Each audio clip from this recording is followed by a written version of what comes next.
Hello and welcome back to the channel. तो NEET का result out हो चुका है। अब बच्चे जो हैं रेडी हैं अपनी काउंसलिंग करवाने के लिए। अब अभी तक शेड्यूल नहीं जारी किया है एमसीसी ने। बहुत जल्दी आपको शेड्यूल मिल जाएगा कि कब से आपकी रजिस्ट्रेशन चॉइस फिलिंग शुरू होने वाला है। राउंड 1, राउंड 2, राउंड 3 का रिजल्ट कब तक आएगा और स्टे राउंड जो स्टे वैकेंसी राउंड होता है वो कब से शुरू होगा। 99% बच्चों को ये नहीं पता होता है कि भाई स्टे वैकेंसी होता क्या है, स्टे वैकेंसी राउंड में कैसे पार्टिसिपेट करना है, किस तरीके से पार्टिसिपेट करना है, कौन बच्चे इस स्टे वैकेंसी राउंड में पार्टिसिपेट कर सकते हैं और स्टे वैकेंसी में पार्टिसिपेट करने का रिस्क क्या है। इस वीडियो में मैं सारी चीजें शेयर करने वाला हूँ, तो इस वीडियो को एंड तक जरूर देखना। सबसे पहले समझो स्टे वैकेंसी राउंड होता क्या है। ठीक है, जो एमबीबीएस की काउंसलिंग होती है, चाहे बीडीएस की काउंसलिंग होती है, चाहे नर्सिंग की काउंसलिंग होती है, बीएमएस बीएचएमएस जितनी आपकी काउंसलिंग होती है, जब इनकी नॉर्मल राउंड 1, राउंड 2, राउंड 3 की काउंसलिंग खत्म हो जाती है और उसके बावजूद भी सीटें वैकेंट रह जाती हैं। ठीक है, क्योंकि होता क्या है, राउंड 2 में जो बच्चे अपग्रेड के लिए डाले होते हैं, जो जिनको राउंड 3 में सीट मिल जाती है, तो जो राउंड 2 में जो सीटें छोड़ते हैं बच्चे, स्टे वैकेंसी राउंड में वो सारी सीटें आ जाती हैं। तो स्टे वैकेंसी राउंड जो है लास्ट राउंड होता है। जो भी वैकेंट सीटें रह जाती हैं, एमबीबीएस, बीडीएस, बीएमएस, जितनी भी कोर्सेज हैं, जितने भी government medical college, private colleges की सीटें खाली रह जाती हैं, उनकी काउंसलिंग होती है स्टे वैकेंसी राउंड में। तो ये लास्ट चांस होता है आपका। अगर एमबीबीएस चाहिए या बीडीएस चाहिए या कोई भी गवर्नमेंट मेडिकल कॉलेज चाहिए, तो ये लास्ट चांस है आपको। यहाँ से आपको सीट मिल सकती है और अच्छे खासे लास्ट इसकी क्लोजिंग रैंक बहुत अच्छी खासी जाती है। 1.5 लाख रैंक आई है जनरल कैटेगरी में, तो आपको यहाँ पे चांसेस हैं। अगर आप तेलंगाना से हो तो 1.5 लाख, अगर यूपी, बिहार या फिर मध्य प्रदेश से हो तो 30,000 के आसपास आपको जनरल एआईआर रैंक पे आपको यहाँ पे एमबीबीएस देखने को मिल जाता है। ठीक है, स्टे वैकेंसी में। तो स्टे वैकेंसी में तो आपको फायदा है, बट अभी नुकसान भी मैं बताता हूँ। इस वीडियो को एंड तक जरूर देखना। देखो, इसमें जो सीटें होती है बहुत कम होती है। जितनी राउंड 1, राउंड 2, राउंड 3 में सीटें होती हैं, इस स्टे वैकेंसी में उनसे उसके मुताबिक काफ़ी कम सीटें होती हैं। लगभग मान के चलो 2000 से ज़्यादा सीटें आपके यहाँ पे देखने को मिलती है और उसमें से भी 400 के आसपास गवर्नमेंट मेडिकल कॉलेजेस की होती हैं। ठीक है, तो यहाँ पे उतनी संख्या नहीं होती है सीटों की जितनी आपकी राउंड 1, राउंड 2, राउंड 3 में होती है। अच्छा, क्यों ये रिस्की कहलाता है काउंसलिंग स्टे वैकेंसी? देखो, अगर आपको जो भी अलॉटमेंट आ जाता है तो कोई अपग्रेडेशन नहीं होता। अगर सीट अलॉटमेंट आ गई है आपकी, तो मान लीजिए आपने स्टे वैकेंसी राउंड में आपको कोई एक्स वाई जी कोई सीट मिल गई। ठीक है, मान लीजिए आपको बीडीएस मिल गया, तो अब अगला कोई राउंड नहीं होगा, आपको वही सीट लेनी ही पड़ेगी। ठीक है, अब आप कोई अपग्रेडेशन के लिए नहीं जा सकते हो। ठीक है, नेक्स्ट है join only if you ready. Stay vacancy round में आप तभी पार्टिसिपेट करो अगर आप रेडी हो वो कॉलेज और वो कोर्स लेने के लिए। अदरवाइज कोई जरूरत नहीं है। अभी मैं इसका एक और ड्रॉबैक बताता हूँ, जो 99% बच्चों को ये बात पता ही नहीं है, कि अगर आप स्टे वैकेंसी राउंड में पार्टिसिपेट करते हो और सीट मिल जाती है आपको, तो आपको नेक्स्ट ईयर आप काउंसलिंग में नहीं बैठ सकते हो। ठीक है, आपको अगर आपने सीट मिल गई है और आपने ज्वाइन नहीं किया, कॉलेज नहीं लिया, तो आपको अगले साल काउंसलिंग में बैठने भी नहीं दिया जाएगा। तो ये बहुत बड़ा रिस्क है। अगर आप काउंसलिंग करवा रहे हो तो एक लेजिटिमेट काउंसलर के साथ बैठ के ये अपनी चॉइस फिलिंग को बहुत ही ज़्यादा, मतलब अगर 100% श्योर हो तभी आप वो चॉइसेस फिल करो। अगर आप रिपोर्ट नहीं करते हो, मतलब आपको अलॉटमेंट आया और रिपोर्ट नहीं करते हो, तो आपको पेनल्टीज भी पड़ सकती हैं। या जो आपने सिक्योरिटी मनी, जो रजिस्ट्रेशन के बाद सिक्योरिटी मनी जमा होती है, वो सिक्योरिटी मनी आपकी जमा, वो आपको रिफंड नहीं मिलेगी। ठीक है, अगर गलती से आपने गलत चॉइसेस फिल कर दिए, तो ये आपके लिए बहुत महंगा पड़ सकता है। जैसे कैसे पड़ सकता है, अगर मान लीजिए कहीं गलती से आपने डीम्ड यूनिवर्सिटी डाल दी स्टे वैकेंसी में और वहां पे आपने सीट नहीं ली, तो पहला तो आप एक तो स्टे वैकेंसी में आने का जो ड्रॉबैक था कि आप नेक्स्ट ईयर आप पार्टिसिपेट नहीं कर सकते हो, अब उसी कॉलेज में लेना पड़ जाएगा। तो हो सकता है आपका बजट नहीं था, आपका माइंडसेट नहीं था कि आप प्राइवेट कॉलेज लेना, पर इस केस में आपको अब लेना पड़ जाएगा। आपके पास कोई चारा नहीं बचेगा। अच्छा, किनको पार्टिसिपेट करना चाहिए स्टे वैकेंसी राउंड में? उन स्टूडेंट को जो जेन्युइनली चाहते हैं उनका एडमिशन हो जाए इस साल 2-3 साल का ड्रॉप ले रखा है। ठीक है, और अब इस साल आप चाहते हो कि आपको सीट कुछ भी मिले, अच्छा मिले, बेकार मिले, आपको इस बार एडमिशन लेना ही लेना है। राउंड 1, राउंड 2 में आपको कोई अलॉटमेंट नहीं मिला है, तो आप रिस्क ले सकते हो, क्योंकि आपको 100% एडमिशन लेना ही लेना है। तो अगर इस काउंसलिंग में पार्टिसिपेट कर रहे हो तो सबसे पहले चेक कर लो कि फीस कितनी है और अदर डिटेल्स, काउंसलिंग की जो डिटेल्स है। क्योंकि कुछ स्टेट में ये चीज है कि अगर कुछ स्टेट में जो प्राइवेट कॉलेजेस है काफी ज्यादा महंगी है, तो फीस वगैरह जो है आप चेक कर लेना पहले। कोई भी कॉलेज आप भरो, एक जो भी कॉलेज भर रहे हो उसकी अच्छे से की सारी डिटेल्स चेक कर लेना, लाइक फीस कितनी है, उसका क्लोजिंग रैंक कितना जाता है, आपको वहां पे जाना है कि नहीं जाना है। अगर 100% श्योर हो जाओ तो ही उसको एज अ चॉइस ना। वही कॉलेजेस आपको भरना है जहाँ पे आप जाने के लिए एकदम रेडी हो कि हाँ, यहाँ पे अगर मिल गया तो मैं चला जाऊँगा, अदरवाइज़ अगर आप श्योर हो 100% कि भाई हमें सीट मिलेगी तो आप ले लेंगे, तभी आप पार्टिसिपेट करो स्टे वैकेंसी राउंड में, ठीक है? अदरवाइज़ नहीं करो। लेकिन जब भी बच्चों का रिजल्ट आता है वो डिसअपॉइंट होते हैं कि भाई हमारे रैंक पे कोई गवर्नमेंट मेडिकल कॉलेज मिल सकता है क्या? अगर एमबीबीएस करना चाहते हैं हमें कैसे पता चलेगा?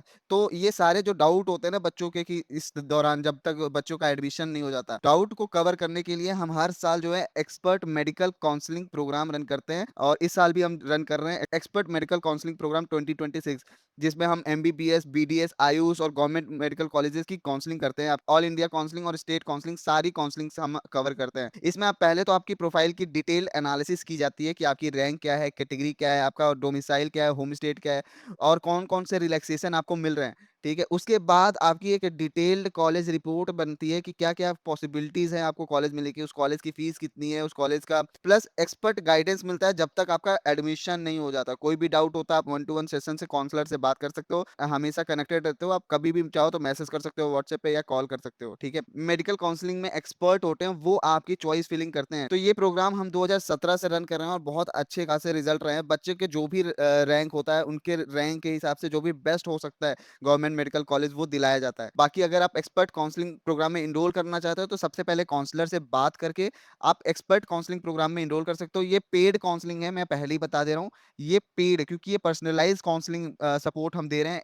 आपको एक काउंसलर प्रोवाइड होगा जब तक आपका एडमिशन नहीं हो जाता। पहले काउंसलर से बात करो, आप संतुष्ट हो तभी काउंसलिंग प्रोग्राम में एनरोल करो, अदरवाइज़ कोई ज़रूरत नहीं है करने की, ठीक है? तो आते हैं अपने टॉपिक पे वापस। कुछ और इंपॉर्टेंट फैक्ट बताता हूँ स्ट्रे वैकेंसी राउंड के। जैसे वैकेंट सीट होती है उन पे ही काउंसलिंग होती है जैसे मैंने बताया। कोई फ्रेश चॉइस फिलिंग नहीं होती। कुछ-कुछ स्टेट में जो है जो भी आपने लास्ट राउंड मान लीजिए राउंड 3 में आपने जो चॉइस फिल किया होता है, वही आपका स्टे वैकेंसी राउंड में as it is choice filling जो है बन जाती है। चांस नहीं मिलता आपको दोबारा चॉइस फिलिंग करने का। नो फ्री एग्जिट मतलब अगर सीट अलॉट हो गया है, तो आपको अगर आप उसको जॉइन नहीं करते हो, ठीक है?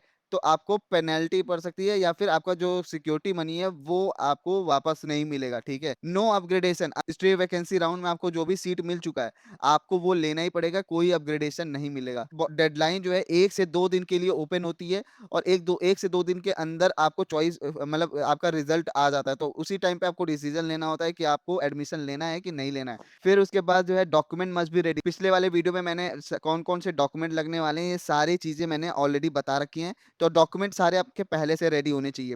फी मस्ट बी अरेंज आपको जितना फीस वहाँ पे करना है या फिर जो कॉलेज में लगने वाला है या प्राइवेट कॉलेज में ले रहे हो तो जितनी फीस लगने वाली है उसको अरेंज करके पहले से ही रख लो। सीट मैट्रिक्स चेंज हो सकता है जैसे number of vacant seat can be change until the final seat matrix is published. जब तक फाइनल सीट मैट्रिक्स नहीं आ जाता तब तक वैकेंट सीट का जो नंबर है वो बदलता रह सकता है, ठीक है? जरूरी नहीं है कि सारे कॉलेजेस में कुछ ना कुछ वैकेंसी हो। चेक ऑफिशियल्स रूल जो भी ऑफिशियल एमसीसी के द्वारा बिजनेस रूल जो हैं वो आपको रेगुलर चेक करते रहना है, पढ़ते रहना है ताकि आपको लेटेस्ट अपडेट मिल जाए, ठीक है? अगर अब बात करें एमबीबीएस क्लोजिंग रैंक कितनी होती है हर कैटेगरी की बात करें तो ऑल इंडिया काउंसलिंग में आप बैठ रहे हो जिसमें 15% स्टेट काउंसलिंग के जो कॉलेजेस है वो भी उसमें इंक्लूड होता है। अगर आप एमसीसी की काउंसलिंग में बैठ रहे हो तो आपका गवर्नमेंट मेडिकल कॉलेज जो है एमबीबीएस के लिए जनरल कैटेगरी की 27,000 के अंदर तक क्लोज हो गया था। ये 2024 और 25 का डेटा है। इस बार मान के चलो 30,000 तक आपको मिल सकता है गवर्नमेंट मेडिकल कॉलेज। फिर वही बात कि आपको चॉइस फिलिंग पे डिपेंड करता है कि आपको कॉलेज मिलेगा कि नहीं मिलेगा। नेक्स्ट है स्टेट काउंसलिंग के अंदर 26,000 से लेके 1,40,000 तक आपको गवर्नमेंट मेडिकल कॉलेज मिल सकता है जनरल कैटेगरी। अब 1,40,000 किस स्टेट में मिलेगा? भाई तेलंगाना में यहाँ पे 1,40,000 तक मिल जाता है गवर्नमेंट मेडिकल कॉलेज। 26,000 कहाँ तक मिलता है? 26,000 आपका मान लीजिए यूपी हो गया, हरियाणा हो गया, बिहार हो गया। इन स्टेटों में 26,000, 30,000, 40,000 तक क्लोजिंग हो जाती है गवर्नमेंट मेडिकल कॉलेज की। पिछले वाले वीडियो में मैंने हर एक स्टेट का मैंने बता रखा है, उसका वीडियो का लिंक भी नीचे डिस्क्रिप्शन में, वो वीडियो भी देख लेना। किस स्टेट में कितने पे क्लोजिंग होती है गवर्नमेंट मेडिकल कॉलेजेस की, ठीक है? अब ईडब्ल्यूएस की बात करें तो 32,000 तक आपको गवर्नमेंट मेडिकल कॉलेज मिल जाता है ऑल इंडिया काउंसलिंग में। स्टेट काउंसलिंग में जा रहे हो तो 30,000 से लेके 1,60,000। ओबीसी कैटेगरी की बात करें तो 26,000 से लेके 27,000, ठीक है? और 26,000 से लेके 2 लाख तक आपको स्टेट काउंसलिंग के अंदर आपको सीट मिल सकती है गवर्नमेंट मेडिकल कॉलेज में। एससी कैटेगरी की बात करें तो 1,40,000 के अंदर आपको यहाँ पे गवर्नमेंट मेडिकल कॉलेज मिल सकता है। अगर आप स्टेट काउंसलिंग में पार्टिसिपेट कर रहे हो तो 5 लाख तक आपको गवर्नमेंट मेडिकल कॉलेज मिल सकता है। एसटी कैटेगरी की बात करें तो 1,60,000 से लेके 1,65,000 तक आपको ऑल इंडिया काउंसलिंग में सीट मिल सकता है और स्टेट काउंसलिंग में 1,60,000 से लेके 7,50,000 तक आपको यहाँ पे सीटें देखने को मिल सकती हैं। ठीक है? ये स्टेट काउंसलिंग का मैंने डेटा दिया है, जनरल कैटेगरी का है। जिसका जो डोमिसाइल है वो जरूर इस काउंसलिंग में बैठे। अगर तेलंगाना वाला बच्चा ये वीडियो देख रहा है तो मान के चलो आपको 1,35,000 से लेके 1,40,000 तक गवर्नमेंट मेडिकल कॉलेज आराम से मिल जाएगा। बट आपको चॉइस फिलिंग में ध्यान देना पड़ेगा। ये काउंसलर जो मैंने नंबर दी और नीचे डिस्क्रिप्शन में नंबर है, काउंसलर से बात करके आप अपनी चॉइस फिलिंग करवा सकते हो। ठीक है? त्रिपुरा की अगर बात करें तो 1,30,000, 1,10,000। वैसे ही मणिपुर, असम, छत्तीसगढ़, हिमाचल प्रदेश, झारखंड, उत्तराखंड, पंजाब, उत्तर प्रदेश, हरियाणा, बिहार, राजस्थान, एमपी, उड़ीसा, गुजरात, तमिलनाडु, केरला, महाराष्ट्र, कर्नाटका। कर्नाटका का सबसे कम क्लोजिंग रैंक जाता है आपका, अगर स्टेट काउंसलिंग की बात करें, क्योंकि कर्नाटका में बहुत अच्छे गवर्नमेंट मेडिकल कॉलेजेस हैं जिनकी कट ऑफ अमूमन कमी रहती है। ठीक है? कौन कौन से डॉक्यूमेंट लगने वाले हैं ये भी मैंने पिछले वाले वीडियो में बता रखा है, तो इसका स्क्रीनशॉट ले सकते हो। ये डॉक्यूमेंट्स मैंने ऑलरेडी एक्सप्लेन किया हुआ है। ठीक है? स्टेट काउंसलिंग में हो तो आपको डोमिसाइल सर्टिफिकेट लगना ही लगना है। एनआरआई कोटा के लिए अगर एप्लीकेबल हो, ठीक है, एनआरआई स्पॉन्सर पासपोर्ट आपको ये होना चाहिए, या एम्बेसी सर्टिफिकेट रिक्वायर्ड हो सकता है, कभी कभी कुछ कुछ स्टेट में मांग लेते हैं। और at a time of college reporting आपके ओरिजिनल डॉक्यूमेंट सारे होने चाहिए, सारे पासपोर्ट साइज फोटोज होने चाहिए, 2 से 4 रिसेंट पासपोर्ट साइज फोटोज होना चाहिए। एडमिशन फी रिसिप्ट होना चाहिए। ठीक है? और एंटी रैगिंग एफिडेविट दोनों पेरेंट और स्टूडेंट का साइन किया हुआ होना चाहिए। मेडिकल फिटनेस सर्टिफिकेट होना चाहिए। अगर आप पीडब्ल्यूडी से हो, कैटेगरी से हो, तो आपका मेडिकल वेरिफिकेशन भी होगा। ठीक है? तो अपना पीडब्ल्यूडी कार्ड भी बनवा के रख लो। वो आपका फिजिकल वेरिफिकेशन भी होगा, तो उस चीज़ के लिए रेडी रहना। ये सारी चीज़ें आपको डॉक्यूमेंट के में लगने वाली हैं। बाकी कोई डाउट हो तो इस नंबर पे कॉल करके काउंसलर से बात कर सकते हो। और अगर काउंसलिंग प्रोग्राम इनरोल करना है, पेड काउंसलिंग प्रोग्राम, तो इस नंबर पे कॉल करके आप वो व्हाट्सएप पे कनेक्ट हो जाना, वो आपको ज्वाइन करा देंगे जिस काउंसलर से भी आप कनेक्ट हो गए। ठीक है?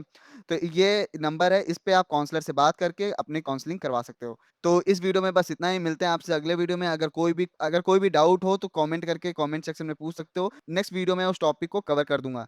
तो मिलते हैं आपसे अगले वीडियो में, तब तक के लिए गुड बाय।